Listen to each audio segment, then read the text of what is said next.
Grammar রুটে তোমাদের স্বাগত জানাচ্ছি আমার ডিয়ার স্টুডেন্ট। কিছুদিন বিরতি ছিল, তোমরা ইনস্টাগ্রামে রিলে দেখেছো। আমি বলেছিলাম আজ তোমাদের ক্লাস করাবো। ক্লাস করানোর আগে, ইন্টারোগেটিভ ক্লাস করানোর আগে তোমাদের যে লাস্ট টাস্ক দিয়েছিলাম এরর কারেকশন, আমি সেই এরর কারেকশনের উত্তরগুলো আগে বলে দিচ্ছি। অনেকে করেছো, যারা করেছো মিলিয়ে নাও, যারা করতে পারোনি বা করোনি একবার রিভাইজ দিয়ে নাও। প্রথমটা ছিল the dog was beaten by the stick. এখানে ভুল কোথায় আছে? ভুলটা আছে এই বাইটাতে। এবার প্রশ্ন হতে পারে বাইটাতে কি ভুল আছে? তো প্যাসিভ ভয়েস আছে the dog was beaten by the stick, ঠিকই তো আছে। কুকুরটাকে লাঠি দ্বারা মারা হয়েছিল। মানুষ যখন নিজে করে তখন বাই হয়, যখন অন্য কিছু ইনস্ট্রুমেন্ট দিয়ে করে তখন বাইয়ের জায়গায় উইথ হয়। ভুলটা ছিল এই জায়গায়, এটা বাই হতো না, উইথ হতো। Dog was beaten with the stick, নিশ্চয়ই মনে থাকবে। তাহলে বললাম মানুষ নিজে করলে বাই হয়, ইনস্ট্রুমেন্ট দ্বারা করলে উইথ হয়, তাই সেক্ষেত্রে উইথ হবে। তারপরটা দেখো late us go out for walk. এই জায়গাটা কি ভুল আছে? Late us go out for walk, চলো একটু হেঁটে আসি। সাধারণভাবে দেখলে মনে হবে যে উত্তর ঠিকই আছে। উত্তর তো ঠিক নেই, না হলে এরর কারেকশন কেন দিল, তাই তো? উত্তরটা ভুল কোথায় আছে? Late us go out for a walk হবে, এখানে এটা ওয়াক গেছে। এবার প্রশ্ন হতে পারে তাহলে এটা কেন হলো? তোমাদের আগেই বলেছিলাম যে আমি সমস্ত এরর কারেকশনে এক্সপ্লেন করে দেব কেন ভুলটা হচ্ছে। দেখো, যদি ওয়াকের আগে এ আর্টিকেলটা না দাও তাহলে ওয়াকটা কিন্তু ভার্ব দেখাচ্ছে, কিন্তু একটা সেন্টেন্সে ভার্ব অলরেডি আছে, গো। গো তো ভার্ব আছে, লেট আস গো আউট। তাহলে আবার কি করে একটা সিম্পল সেন্টেন্সে দুটো ভার্ব হবে? দুটো ভার্ব তো হতে পারবে না। তার মানে এটা ওয়াক, একই বানান, কিন্তু এটা নাউন ফর্মে আছে। নাউন ফর্মে কি করে বোঝাবে? তার আগে ওই জন্য আর্টিকেল দিতে হয়, সেই জন্য এখানে এ দিতে হয়, সেই এটাই এখানে মিস ছিল। তাহলে বুঝতে পারলে ভুলটা let us go out for a walk হতো। তারপরটা ছিল English as well as Bengali আর টট হিয়ার। আমি এটা তোমাদের বলেছিলাম যখন অ্যাজ ওয়েল অ্যাজ কথাটা থাকবে তখন এই দুটোকে একটা ধরা হবে। অ্যাজ ওয়েল অ্যাজ কথা দিয়ে যখন যুক্ত থাকবে, দুটো একই জিনিস বোঝালে একটাই ধরা হবে। যেহেতু একটাই ধরা হবে তাহলে সিঙ্গুলার ফর্ম, তাহলে আর না হয়ে ইজ হবে। কিন্তু ওখানে দেখো আর ছিল, এটাই ভুল ছিল। নিশ্চয়ই ভুলটা বুঝতে পারছো। তারপরটা দেখো হি ওর এ সিল্ক ড্রেস। এটা একটু ক্রিটিক্যাল টাইপের। এটা সাধারণভাবে গ্রামাটিক্যাল এরর কিছু নয়, শুধু ফর্মাল এরর। ফর্মাল এরর কাকে বলে? যেগুলো এক একটা ক্ষেত্রে বলা হয়, অন্য ক্ষেত্রে ইউজ করা যায় না। যেমন হি ওর এ সিল্ক ড্রেস, এই হি কথাটা খেয়াল করো আর ড্রেস কথাটা খেয়াল করো। হি ওর এ সিল্ক ড্রেস মানে সে পরে আছে সিল্কের পোশাক, কিন্তু ড্রেস কথাটা একমাত্র মেয়েদের ক্ষেত্রে ব্যবহার করা হয়, ফেমিনাইন ক্ষেত্রে ব্যবহার করা হয়। ফেমিনাইন ক্ষেত্রে, মাস্কুলাইন মানে পুরুষদের ক্ষেত্রে বা ছেলেদের ক্ষেত্রে ড্রেস কথাটা ব্যবহার করা যায় না। এই জন্যই বললাম এটা ফর্মাল এরর। এটা কি করতে হতো? স্যুট করতে হতো, ট্রাউজার করতে হতো, ইত্যাদি ইত্যাদি, কিন্তু কখনোই ড্রেস নয়। এই ড্রেসটা লেখা যেত না, ঠিক আছে? আর তারপরে পাঁচেরটা ছিল you should always speak truth. এখানে ভুল কোথায় আছে? এখানে ভুল আছে এই ট্রুথের আগেরটায়। এগুলো হচ্ছে অ্যাবস্ট্রাক্ট নাউন বলা হয়। অ্যাবস্ট্রাক্ট নাউন মানে হচ্ছে যে নাউনগুলোর কোনো আকার নেই। ট্রুথ সত্য, এটা তুমি দেখাতে পারবে কি? দেখাতে পারবে না। পেন, দেখো আমি এটা দেখাচ্ছি, এটা পেন। আঙুল, এটা দেখাচ্ছি আমি মানুষ। চশমা, এগুলোর আকার আছে, কিন্তু কিছু জিনিস আছে, ড্রিম, থিঙ্ক, এই যে বললাম ট্রুথ, এগুলোর কোনো দেখো আকার নেই। ড্রিম কেমন জিনিস বুঝতে পারবে না। যেগুলো অ্যাবস্ট্রাক্ট নাউন সেগুলোর আগে সবসময় দি বসে, এখানে দিটা ছিল না। তাহলে ভুলগুলো প্রত্যেকটা বুঝতে পারলে এটা বাই হতো না উইথ হতো। এখানে এই আর্টিকেলটা হতো কারণ এটা নাউন ফর্মে ছিল। অ্যাজ ওয়েল অ্যাজ থাকলে সিঙ্গুলার ফর্ম ব্যবহার করতে হয়। ড্রেসটা মেয়েদের ক্ষেত্রে হয়, স্যুটটা ছেলেদের ক্ষেত্রে। এটা আবার যদি সি দিয়ে দিত, সি ওর এ সিল্ক স্যুট, তাহলে হতো না, ড্রেস করতে হতো উল্টোটা। ইউ শুড অলওয়েজ স্পিক, এখানে হতো দ্য ট্রুথ। নিশ্চয়ই বুঝতে পেরেছো। তোমাদের এরর কারেকশন গুলো সব বলে দিলাম। এবার আজকে তোমাদের যে ইন্টারোগেটিভ করাবো বলেছিলাম, সেই ইন্টারোগেটিভ কিছু দেখাচ্ছি। ইন্টারোগেটিভের আজ পার্ট 1 দেখাচ্ছি, হয়তো পার্ট 2 পার্ট 3 খুব শীঘ্রই দেখাবো। আগে পার্ট 1টা একটু তোমাদের মধ্যে বসিয়ে দিই, কনফিডেন্সটা এসে যাবে। তারপর আমি পার্ট 2 পার্ট 3 বসাবো। এবার ইন্টারোগেটিভ কথাটার মানেই জানো কিছু প্রশ্ন করা, তাই তো? প্রশ্ন। এবার প্রশ্নের ক্ষেত্রে দু ধরনের হয়। কোশ্চেনের ক্ষেত্রে কি রকম দু ধরনের হয়? এইটা নিয়ে দুটো তিনটে ক্লাস হয়ে যাবে, দেখবে। কোশ্চেনটা কি রকম? একটা ওপেন এন্ডেড কোশ্চেন হয় আর একটা ক্লোজ এন্ডেড কোশ্চেন হয়। এবার ওপেন আর ক্লোজটা কি রকম? ধরো তোমাকে বললাম তুমি ভালো আছো, তুমি উত্তর কি দেবে? হ্যাঁ দেবে অথবা না দেবে, তাই? আবার তোমাকে বললাম যে তুমি কি রঙের জামা পছন্দ করো, দেখো উত্তরটা পাল্টে পাল্টে যাবে, হ্যাঁ বা না নয়। কখন তুমি এলে উত্তরটা পাল্টে পাল্টে যাবে। কিন্তু কিছু জিনিস থাকে যেগুলোর উত্তর একমাত্র হ্যাঁ বা না হয়। তুমি ভালো আছো, এর উত্তর দেখো, হয় বলবো হ্যাঁ অথবা না। যেগুলো ইয়েস অর নো সেগুলোকে বলা হয় ক্লোজ এন্ডেড। এটা আমি পরে দেখাবো। ওপেন এন্ডেড কোশ্চেন মানে যেগুলো ডাব্লিউএইচ যুক্ত শব্দ দিয়ে প্রশ্ন করা হয়। ডাব্লিউএইচ যুক্ত শব্দ কোনগুলো? ডাব্লিউএইচ যুক্ত শব্দ হচ্ছে হু, হুইন, হোয়াট, হোয়ার, যার মধ্যে ডাব্লিউ আর এইচ কথাটা আছে। হোয়াই, হাউ, অনেকে ভাবে হাউটা কি করে ডাব্লিউএইচ যুক্ত শব্দ হলো, ডাব্লিউ আর এইচ এগুলো থাকলেই হবে, এগুলোকে ডাব্লিউএইচ। এগুলোতে ওপেন এন্ডেড কোশ্চেন হয়। ওপেন এন্ডেড কোশ্চেন মানে আমি তোমাকে বললাম তুমি কখন সকালে ওঠো, দেখো একজন বলবে 6:30টায়, একজন বলবে 7টায়, একজন বলবে 5টায়, ইত্যাদি ইত্যাদি। এইগুলোকে ওপেন এন্ডেড বলা হয়। আর ক্লোজ এন্ডেড তো বললাম ইয়েস নো দিয়ে হয়। আমি আজকে তোমাদের শুধু ওপেন এন্ডেডটা দেখাচ্ছি। কেমন করে? ধরো একটা প্রশ্ন দিলাম, দ্য ম্যান, কেমন করে করতে হয় দেখো। দ্য ম্যান, এটা যারা ডাব্লিউবিসিএস প্রস্তুতি নিচ্ছ, রেল বা ব্যাংক, তোমাদের কিন্তু এই ওপেন এন্ডেড, ক্লোজ এন্ডেড হচ্ছে ওপেন এন্ডেড কোশ্চেনটা বেশি পড়ে। যদিও দু ধরনের পড়ে, কিন্তু ওপেন এন্ডেডটা বেশি পড়ে। কেন দেখো, দেখলেই বুঝতে পারবে। The man knocked at the gate at night, এটা আমি হুইন দিয়ে এখন বুঝিয়ে দিচ্ছি, পরে তোমাদের ডাব্লিউএইচ কোশ্চেনগুলো কেমন করে ডাব্লিউবিসিএস বা অন্যান্য পরীক্ষায় থাকে সেটা দেখাবো। আগে জিনিসটা বুঝিয়ে দিই। কেমন করে? বাংলাটা করো। The man knocked at the gate at night, মানুষটা টোকা দিল দরজার অ্যাট নাইট, রাত্রে। প্রশ্নটা কি দিয়েছি? হুইন দিয়ে। এবার হুইন মানে জানো, হুইন মানে যখন হয়, কিন্তু প্রশ্ন করার সময় হুইন মানে হচ্ছে কখন। কখন দিয়ে প্রশ্ন করবে। বাংলায় করো, মানুষটা, নক মানে যেন টোকা দিল অ্যাট দ্য গেট, দরজা, অ্যাট নাইট, রাত্রে। তাহলে কখন টোকা দিল? উত্তরটা পাচ্ছি দেখো অ্যাট নাইট। যেটা উত্তর পাচ্ছি তাকে দাগ দিলাম, মানে বাদ দিয়ে দিলাম, তাকে একদমই ভাববে না। এবার কি করে শুরু করবো? প্রথম যেটা ডাব্লিউএইচ যুক্ত শব্দ তাকে দেবে হুইন। দেখো ডাব্লিউএইচ যুক্ত শব্দটা প্রথম দিলাম। এইবার কি করবে? এই যেটা ভার্ব, নিশ্চয়ই ভার্বটা বুঝতে পারবে, যেটা কাজ করা বোঝায় সেটা ভার্ব। সেই ভার্বের সাথে অক্সিলিয়ারি ভার্ব। অক্সিলিয়ারি ভার্ব কোনগুলো? অক্সিলিয়ারি ভার্ব আছে কিনা দেখতে হয়।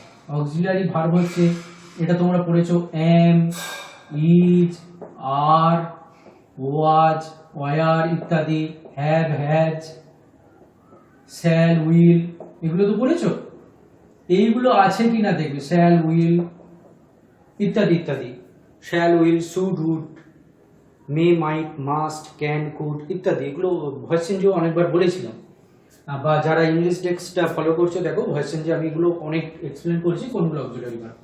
তুমি দেখবে এই ভার্বের সাথে অক্সিলারি ভার্ব আছে কি নেই, তোমরা বলো আছে কি নেই। দেখো নেই, থাকলে তো এই জায়গাটায় থাকতো, এখানে নেই, দেখো এই জায়গাটায় নেই। তাহলে কি করব? তাহলে ডু অথবা ডিড দেব, ডু অথবা ডিড দেব। এবার ডু না ডিড কি করে বুঝবো? ভার্বটা দেখো কোন টেন্সে আছে, নট, ইডি আছে। ইডি আছে মানে নিশ্চয়ই বুঝতে পেরেছো পাস্ট টেন্সে আছে। যখনই পাস্ট টেন্সে থাকবে তখন ডিড দেবে, প্রেজেন্টে থাকলে ডু। ঠিক আছে, আপাতত এই দুটো বোঝো, তারপর আমি ডাজটা বোঝাচ্ছি। পাস্ট টেন্সে আছে বলে ডিড, when did দিলাম। তো বুঝতে পারলে প্রথম ডাব্লিউ যুক্ত শব্দটা দিলাম, তারপর পাস্ট টেন্সে আছে বলে ডিড দিলাম, তারপরে সাবজেক্টটাকে দেবে the man, when did the man, এরপর ভার্বটাকে বসাবে। কিন্তু ভার্বটা সবাই যেটা ভুল করে ফেলে, আবার পাস্ট টেন্স লিখে ফেলে, কিন্তু আর পাস্ট টেন্স লেখা যাবে না। তুমি অলরেডি আবার পাস্ট টেন্স ব্যবহার করছো। ধরো তোমার হাতে 5টা টাকা আছে, তুমি তো 2টো টাকা খরচা করে দিয়েছো, তাহলে আর কি তোমার হাতে 5 টাকা থাকবে? তোমার কাছে তো 3 টাকা থাকবে, তাই না? তুমি তো অলরেডি পাস্ট টেন্স খরচা করে দিয়েছো, সেই জন্য এখানে আর পাস্ট টেন্স দেওয়া যাবে না, দুবার পাস্ট টেন্স দেওয়া যাবে না একটা সেন্টেন্সে। একটু আগেও বলছিলাম এটা, when did the man knock, তারপরে যেটা পড়ে আছে at the gate, আর অবশ্যই শেষে জিজ্ঞাসা চিহ্ন। এগুলো অপশনে যখন থাকবে খেয়াল করবে। আমি যখন কোশ্চেন দিয়ে, পরীক্ষার প্রিভিয়াস ইয়ারের কোশ্চেন দিয়ে বলবো, তখন আরো তোমাদের নক করে দেবো। তাহলে আরেকবার রিমাইন্ডার দিয়ে দিই, the man knocked at the gate at night. তাহলে হোয়েন কখন? উত্তরটা পেলে অ্যাট নাইট, রাত্রে। কি করলে? প্রথম ডাব্লিউ যুক্ত শব্দটা দিলে, তারপর দেখলে অক্সিলারি ভার্ব নেই, সেজন্য ডিড দিলে, তারপরে সাবজেক্ট দিলে দ্য ম্যান, তারপর ভার্ব দিলে নক, তারপরে যা পড়ে আছে অ্যাট দ্য গেট, শেষে জিজ্ঞাসা চিহ্ন। নিশ্চয়ই বুঝতে পেরেছো এটা। আমি কি আরেকটা দিয়ে দেখাই তাহলে? ধরো বললাম হি মেট হিজ ফ্রেন্ড লাস্ট সানডে, ধরো এরকম একটা দিলাম, হি মেট হিজ ফ্রেন্ড লাস্ট সানডে, এটা ধরো হোয়েন দিয়ে দিলাম, হি মেট হিজ ফ্রেন্ড লাস্ট সানডে। একইভাবে প্রশ্ন করো, সে সাক্ষাৎ করেছিল তার বন্ধুর সাথে শেষ রবিবার, গত রবিবার। তাহলে হোয়েন মানে কখন, কখন সাক্ষাৎ করেছিল, উত্তরটা কি পাবো, লাস্ট সানডে, বাদ দিয়ে দিলাম। এইবার প্রথম ডাব্লিউ যুক্ত শব্দ দিলাম হোয়েন। এবার মেটটা কোন টেন্সে আছে তোমরা জানো, মেট পাস্ট টেন্সে, মেটের তিনটে ফর্ম জানো, মিট, মেট, আবার মেট। তাহলে মিটটা প্রেজেন্ট ফর্ম, হোয়েন, তাহলে পাস্ট টেন্সে, মেটটা পাস্ট টেন্সে আছে তো, তাহলে কি দেবো, একটু আগে দিয়ে দিলাম ডিড দিলাম, পাস্ট টেন্সে থাকলে বললাম অক্সিলারি ভার্ব নেই, ডিড দিলাম, হোয়েন ডিড, হি যেমন আছে দিলাম। আবার বলেছিলাম দেখো ভার্বটাকে প্রেজেন্টে নামাতে, মিটের প্রেজেন্ট ফর্ম দেখেছো মিট, তাহলে বার্নটা লিখলাম মিট ইন ডব্লিউটি। এই জায়গায় দেখো এই দুটো বারবার দেখাচ্ছি কেন, এই জায়গাগুলোই ভুল হয়। হোয়েন ডিড হি মিট, এবার যেটা পরে আছে his friend, when did he meet his friend, শেষে জিজ্ঞাসা চিহ্ন। ঠিক আছে, তাহলে বুঝতে পারলে কখন দিয়ে প্রশ্ন করলাম, হোয়েন দিলাম, হোয়েন পাস্ট টেন্সে আছে বলে অক্সিলারি ভার্ব নাই বলে ডিড দিলাম, হি সাবজেক্ট আছে, মেট একবার যেহেতু ডিড পাস্ট টেন্স খরচা করেছি তাহলে প্রেজেন্টে নামাবো, মিট করলাম, পরে আছে his friend last Sunday at night, দেখো যেগুলো উত্তর সেগুলো লিখছি না, শেষে জিজ্ঞাসা চিহ্ন। আরেকটা দেখাই, ধরো the boy was punished for his misconduct. দেখো এইটা আর একটা ডাব্লিউ, এটা হোয়েন দিয়ে দেখালাম, এটা হোয়াই দিয়ে দেখাচ্ছি। The boy was punished for his misconduct, ছেলেটা পানিশড মানে শাস্তি পেয়েছিল, ফর হিজ মিসকন্ডাক্ট তার দুর্ব্যবহারের জন্য, মিসকন্ডাক্ট মানে দুর্ব্যবহার জানো, তাহলে হোয়াই মানে তো কেন, কেন শাস্তি পেয়েছিল প্রশ্ন করো, উত্তর কি পাচ্ছ দেখো, ছেলেটা কেন শাস্তি পেয়েছিল, উত্তর পাবে ফর হিজ মিসকন্ডাক্ট তার দুর্ব্যবহারের জন্য। এবার কি বলেছি, প্রথম ডাব্লিউ যুক্ত শব্দ বসাতে, তাহলে বসালে ওয়াই। এখানে দেখো অক্সিলারি ভার্ব আছে, এটা ভার্ব ছিল পানিশড, তার সাথে কিন্তু অক্সিলারি ভার্ব আছে ওয়াজ। যেহেতু ওয়াজ আছে দেখো আর ডু ডিড দিলাম না, যে ছিল তাকে বসিয়ে দিলাম, ওয়াই ওয়াজ দ্য বয়। এরপর যেটা বলছি দেখো, এখানে কিন্তু অক্সিলারি ভার্ব থাকলে ভার্ব চেঞ্জ করবে না, যেমন আছে তেমন বসাবে, why was the boy punish, শেষে জিজ্ঞাসা চিহ্ন। এবার তোমার প্রশ্ন হতে পারে, একটু আগেই তো বললেন যে এখানে ডিড পাস্ট টেন্সে ছিল, তাই দুবার পাস্ট টেন্স ব্যবহার করা যায় না প্রেজেন্টে, তো এখানে তো পাস্ট টেন্স ছিল, তাহলে এটা কেন চেঞ্জ হলো না। তোমরা দেখে ভাবছো এটা পাস্ট টেন্সে আছে, অ্যাকচুয়ালি পাস্ট টেন্সে নাই, এ আছে পাস্ট পার্টিসিপেলে। পানিশড ইটি যোগে থাকলে পাস্ট আর পাস্ট পার্টিসিপেল এক, সেই জন্য তোমরা বুঝতে পারছো না, মনে হচ্ছে পাস্ট, অ্যাকচুয়ালি আছে পাস্ট পার্টিসিপেলে।